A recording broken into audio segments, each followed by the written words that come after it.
Dieu a créé ce monde et y a amené l'homme, un être humain à qui il a donné la vie.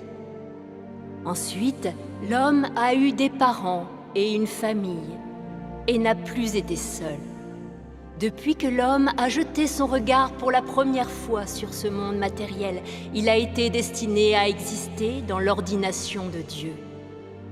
Le souffle de vie de Dieu soutient chaque être vivant tout au long de sa croissance et jusqu'à l'âge adulte.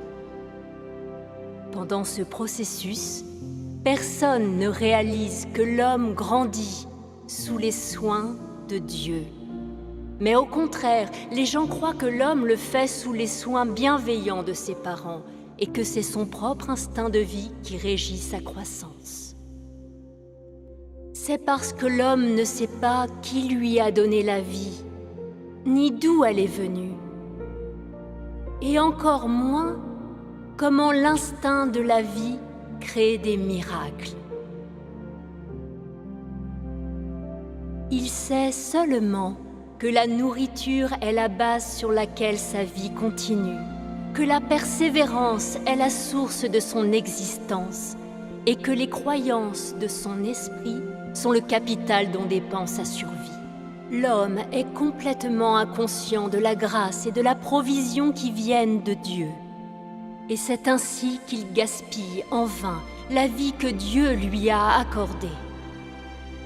Pas un seul homme de cette humanité dont Dieu entoure de soins jour et nuit ne prend l'initiative de l'adorer. Dieu continue seulement de travailler en l'homme, duquel il n'attend rien comme il a prévu.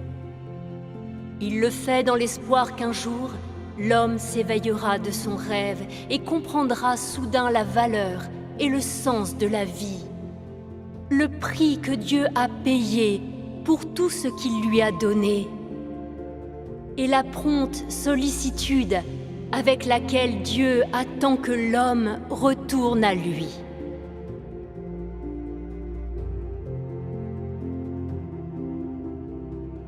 Dès lors que tu viens au monde, en poussant ton premier cri, tu commences à accomplir ton devoir. En assumant ton rôle dans le plan de Dieu et dans son ordination, tu commences ton voyage dans la vie. Quels que soient tes antécédents et quel que soit le voyage qui t'attend, personne ne peut échapper à l'orchestration et aux arrangements que le ciel a préparés. Et aucun de nous n'a le contrôle de sa destinée. Car seul celui qui domine sur toutes les choses est capable d'une telle œuvre.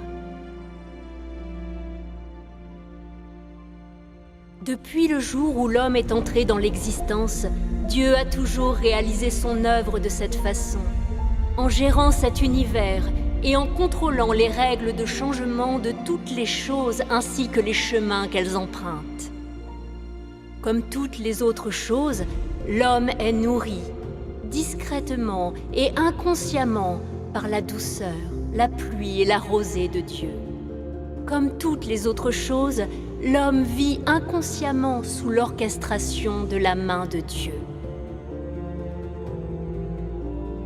Le cœur et l'esprit de l'homme sont tenus dans la main de Dieu, et toute sa vie est contemplée par les yeux de Dieu. Peu importe que tu y crois ou non, toutes les choses, qu'elles soient vivantes ou mortes, évolueront, changeront, se renouvelleront et disparaîtront, conformément aux pensées de Dieu. C'est de cette manière que Dieu préside sur toutes les choses.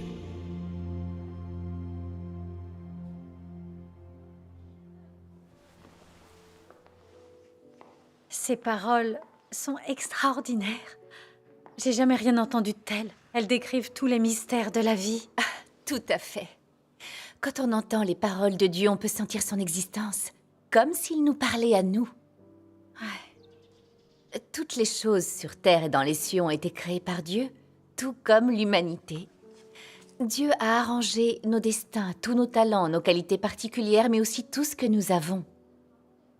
En fait, à l'ère de la loi, Dieu a dit